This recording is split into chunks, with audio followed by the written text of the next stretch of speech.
Okay class 12। अब हमारा next topic है मोनोक्लोनल एंटीबॉडीज़। बेटा मोनोक्लोनल एंटीबॉडीज़ और पॉलीक्लोनल एंटीबॉडीज़ वाला शब्द जो है आपने इम्यूनिटी वाले चैप्टर में भी पढ़ा होगा जब हमने एंटीबॉडी स्टडीज़ की थी। मोनोक्लोनल एंटीबॉडीज़ क्या होती हैं? जो एक ही प्रकार के एंटीजन की पहचान करती हैं। मोनो मतलब वन, ठीक है। तो एक ही प्रकार के एंटीजन की पहचान करती हैं और एक ही तरह के क्लोन कोशिकाओं से उत्पन्न होती हैं, जो कोशिकाओं के एक ही एकल पुंज से प्राप्त की जाए और एक ही प्रकार के एंटीजन की पहचान करें। अगर एंटीबॉडी एक से ज़्यादा एंटीजन की पहचान करती है तो उसे पॉलीक्लोनल बोलते हैं। अगर एक ही प्रकार के एंटीजन की पहचान करती है तो उसे मोनोक्लोनल एंटीबॉडीज कहा जाता है। अब हमारे पास द क्वेश्चन अराइजेस कि हमें मोनोक्लोनल एंटीबॉडीज बनाने की आवश्यकता क्यों पड़ी, जबकि हमारी बॉडी में जब कोई एंटीजन जाता है तो हमारी एंटीबॉडीज अपने आप प्रोड्यूस होनी शुरू हो जाती हैं। हमारे जो टी सेल्स, टी लिम्फोसाइट्स हैं या बी लिम्फोसाइट्स हैं, वो हमारी ह्यूमरल इम्यूनिटी या सेल मीडिएटेड इम्यूनिटी शो करते हैं और एंटीबॉडीज़ का भी निर्माण करते हैं, ठीक है ना। तो हमें एंटीबॉडीज़ को आर्टिफिशियली क्यों बनाने की ज़रूरत पड़ी? हमें आर्टिफिशियली इसलिए ज़रूरत पड़ी कि कई बार ऐसी कंडीशंस आ जाती हैं कि हमारी बॉडी को हम टाइम नहीं दे सकते कि हम, क्योंकि एंटीबॉडीज़ प्रोड्यूस करने में थोड़ा टाइम लगता है। तो ऐसी कंडीशन में हम अपनी बॉडी को टाइम नहीं दे सकते कि वो एंटीबॉडी प्रोड्यूस करे। कैसे नहीं दे सकते टाइम? क्या कंडीशन हो सकती है? फॉर एग्जाम्पल, किसी को स्नेक ने काट लिया। अब वो स्नेक का जहर जो है वो उसके शरीर में बहुत तेज़ी से फैलता है। इतनी तेज़ी से एंटीबॉडीज़ अभी हमारा शरीर बनाना शुरू नहीं करता। अब जब वो इतनी तेज़ी से फैलेगा कि वो हमारे सेंट्रल नर्वस सिस्टम को ब्रेक कर देगा और हमारे आरबीसीज को रप्चर कर देगा, तो इट कॉजेज द डेथ, ठीक है ना। तो उस चीज़ से बचने के लिए हम क्या देंगे? उसका एंटीवेनम तैयार करेंगे। एंटीवेनम में क्या होता है? एंटीबॉडीज़ होती हैं। तो वो जो उस प्रकार के एंटीजन को नष्ट करेंगी जो हमारे उसका जो वेनम है उसके प्रभाव को तोड़ देगा। तो उसका जो वेनम है वो एंटीजन की तरह काम करता है, ठीक है। अब उस वेनम के प्रति एंटीबॉडीज, अगर बनी बनाई एंटीबॉडीज डायरेक्ट उसके शरीर में डाली जाए तो वो बच सकता है। तो इन मोनोक्लोनल एंटीबॉडीज का निर्माण हम किस टेक्निक के द्वारा करते हैं? हाइब्रिडोमा। बायोटेक्नोलॉजी की टेक्निक है, अभी आपको मैं एक्सप्लेन करूंगी, आपको समझ में आ जाएगा।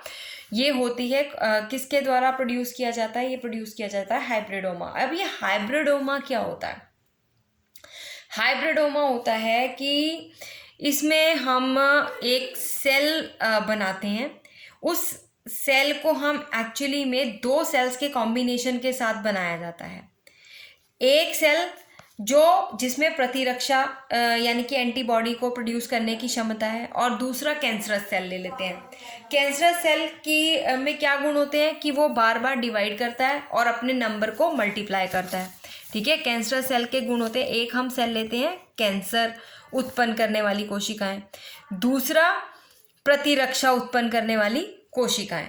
एक लेते हैं प्रतिरक्षा उत्पन्न करने वाली कोशिकाएं, दूसरा कैंसर उत्पन्न करने वाली कोशिकाएं, और दोनों को संयुक्त कर देते हैं, राइट। जब उनको संयुक्त कर देते हैं तो उस चीज़ को, इन संयुक्त कोशिकाओं को हाइब्रिडोमा कहते हैं, ठीक है।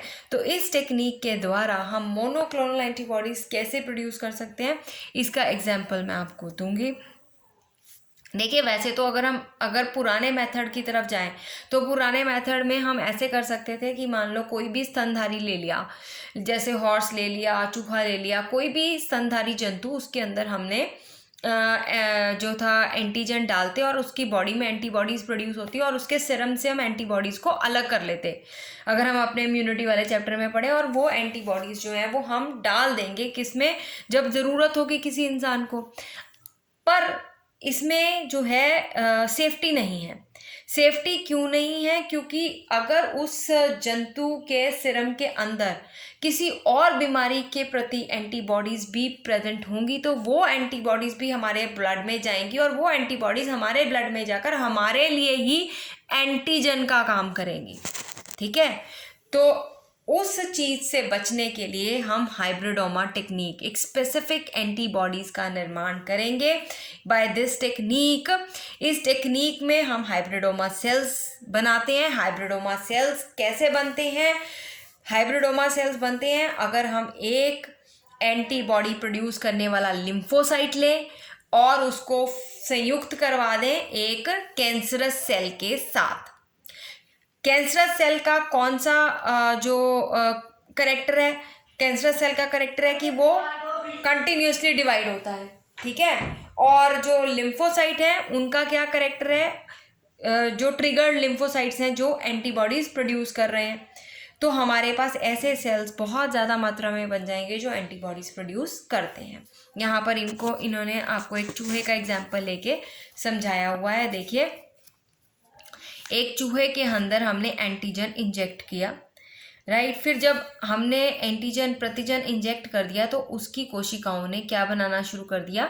उनकी कोशिकाओं ने एंटीबॉडीज बनानी शुरू कर दी, प्रतिरक्षी बनाने वाली कोशिकाएं, राइट। क्यों? क्योंकि हमने एंटीजन डाला है, प्रतिजन डाला है, तो प्रतिजन डालेंगे तो बॉडी जो है वो एंटीबॉडीज प्रोड्यूस करेगी।